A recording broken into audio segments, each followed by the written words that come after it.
Bismillah, alhamdulillah, wassalatu wassalamu ala rasulillah wa ba'd. Assalamu alaikum wa rahmatullahi wa barakatuh. Qala Allah azza wa jal, ya ayyuhalladhina amanu ijtanibu kathiran min adh-dhann, inna ba'da adh-dhanni ithim. Sinabi ng Allah subhanahu wa ta'ala sa Quran, o kayong mga mananampalataya, pagkaiwasan ninyo ang labis na paghihinala, sapagkat ang iba rito ay kasalanan.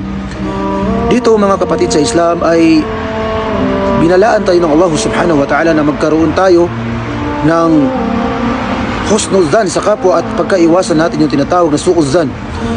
At kailangan bilang mananampalatayang Muslim ay magkaroon tayo ng mabuting paghihinala sa ating kapwa, sapagkat ang pagkakaroon natin ng mabuting paghihinala ay ito ay nagpapabuti sa ugnayan nating mga kapwa mananampalataya o di kaya naman ay hindi mananampalataya. Sinabi rin ng Rasulullah sallallahu alaihi wasallam, iyyakum wa dhann fa inna dhanna akdhabul hadith.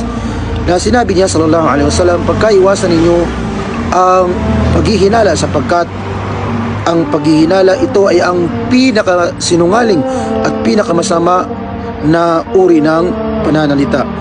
Wa sallallahu ala nabiyina Muhammad wa ala alihi wa sahbihi ajma'in. Assalamu alaikum wa rahmatullahi wa barakatuh.